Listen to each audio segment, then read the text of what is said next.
partie 3 de la première partie 1. Maintenant, on en est à ce découpage H. C'est-à-dire que pour l'instant, on fait avec H en général, parce qu'on ne sait pas trop quoi choisir. Donc, quel est le H qu'il faut choisir? Qu'est-ce qu'on prend? Donc déjà, on sait qu'il faut prendre H petit.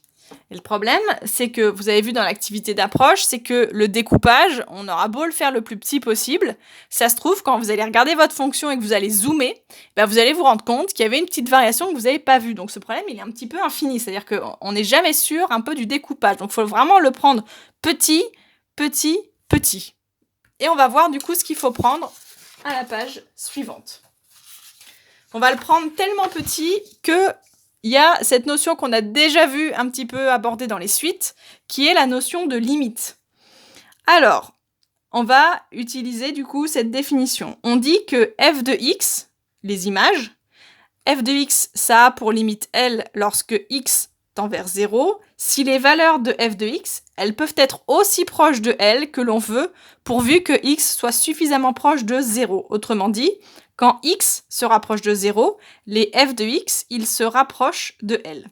On note, limite de f de x quand x tend vers 0 est égale à L. On dit la limite de f de x lorsque x tend vers 0 est égale à L. Alors, vous allez avoir toujours du coup une approche assez intuitive. Donnez les limites des fonctions suivantes. Donc ma fonction, c'est 3x au carré moins 12x plus 5. Moi, je veux savoir mes images, là, mes f de x, quand x se rapproche de 0, vers quoi on va? Si x se rapproche de 0, x au carré, il va lui aussi se rapprocher de 0. On se rapproche de 0 fois 0. 3 fois 0, ça va faire 0. Le x, il se rapproche de 0. 12 fois quelque chose qui se rapproche de 0, ça va tendre aussi vers 0. Donc on a le début qui tend vers 0, l'autre qui tend vers 0, il reste 5. Donc quand mon x va se rapprocher de 0, le premier terme va se rapprocher de 0, le deuxième aussi, et le troisième ne va pas bouger. Ma limite, c'est 5. G de x égale 10 000 x. La limite de mes images quand x se rapproche de 0. 10 000 x.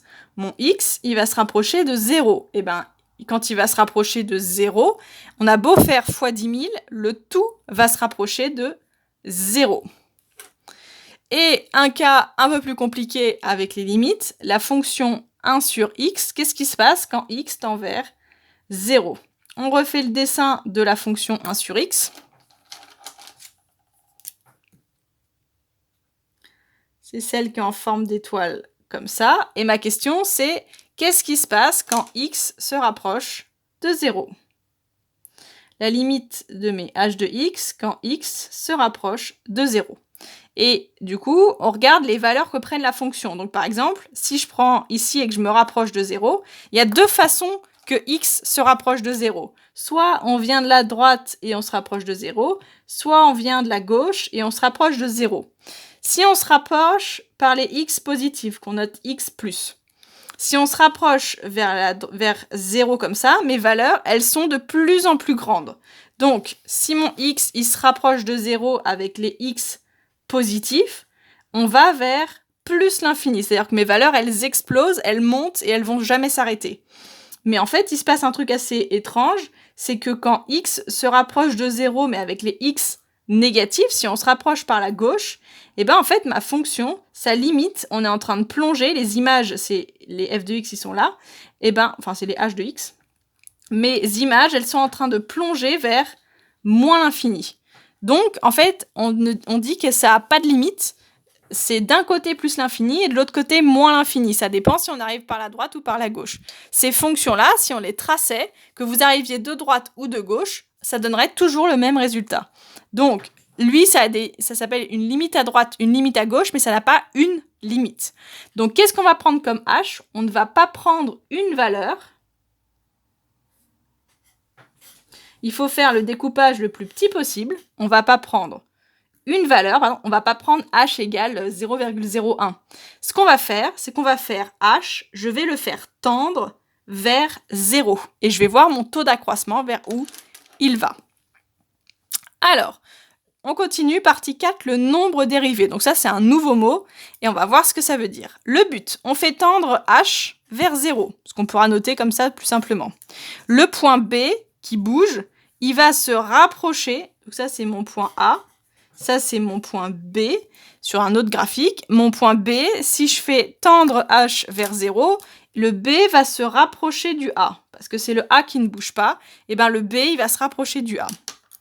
Alors, définition très importante. On dit qu'une fonction, c'est dérivable en un point A, le point A, du grand point, si mon taux d'accroissement, il tend vers un nombre réel L, lorsque H tend vers 0. Alors, tendre vers un nombre réel. Qu'est-ce que c'est que ne pas tendre vers un nombre réel? C'est quand votre limite, ça tend vers plus l'infini, moins l'infini, ou ça a des choses différentes quand on arrive à droite et quand on arrive à gauche. Le nombre L, s'il existe, il a un nom, il s'appelle le nombre dérivé. Et il a une notation, on va le noter F, et pas de A, F de A ce serait l'image de A, on le note F' de A. C'est son nom. Alors, on y va pour les exemples qui vont éclairer là ces nouveaux mots. Ma question, est-ce que cette fonction là, moins x au carré plus 5x plus 2, est-ce qu'elle est dérivable en a égale 1? Bon, bah pour savoir si c'est dérivable, je calcule mon taux d'accroissement. On fait le calcul, il est déjà fait, et le résultat, c'est que ça fait moins h plus 3. Je veux savoir, ça tend vers quoi quand h tend 0? Donc, ma limite quand h tend vers 0, de f de 1 plus h moins f de 1 divisé par h, mon taux d'accroissement, c'est égal à quoi? Eh bien, tout ça, on sait que c'est égal à moins h plus 3. Quand mon h va tendre vers 0, moins h va tendre aussi vers 0. Donc ça, la limite, c'est 3. Et 3, c'est bien un nombre réel. Donc, est-ce qu'elle est dérivable en a égale 1? Oui. C'est dérivable en a égale 1. Et le nombre L, c'est lui, il est appelé nombre dérivé. Le nombre dérivé en a égale 1, c'est 3. Et le nombre dérivé en a égale 1, c'est 3. Avec la notation, ça ira plus vite. C'est exactement dire la même chose que f' de, on était en a égale 1, est égal à 3. Donc, le nombre dérivé, c'est ce qu'on trouve quand on fait la limite et qu'on fait tendre h vers 0. L'exemple d'à côté. Donc ça, c'est la même chose. J'ai marqué égal, mais c'est pour dire c'est la même chose que d'écrire f' de 1 égale 3. Ça, c'est ce qu'on notera au fur et à mesure. Plutôt que de refaire une phrase, le nombre dérivé en a est 3. On marquera directement ça. On prend une fonction au hasard, on a trouvé une fonction, on calcule, la question c'est est-ce que c'est dérivable en moins 2? Je calcule mon taux de variation, je simplifie, je fais des choses, et je tombe sur moins 5 divisé par h au carré. Donc, pour savoir si c'est dérivable en moins 2, je regarde ma limite quand h tend vers 0, de f de moins 2 plus h moins f de moins 2 divisé par h, égale. Quand je regarde, moins 5 divisé par h au carré, si h tend vers 0, h au carré, là, ça va tendre vers 0. Et on sait qu'un nombre, si on divise par 0, et là, on est côté positif, h au carré sera tout le temps positif, ça va tendre vers soit plus l'infini, soit moins l'infini. Moins 5, il est négatif, donc ça va tendre vers moins l'infini. Donc, est-ce que cette fonction est dérivable?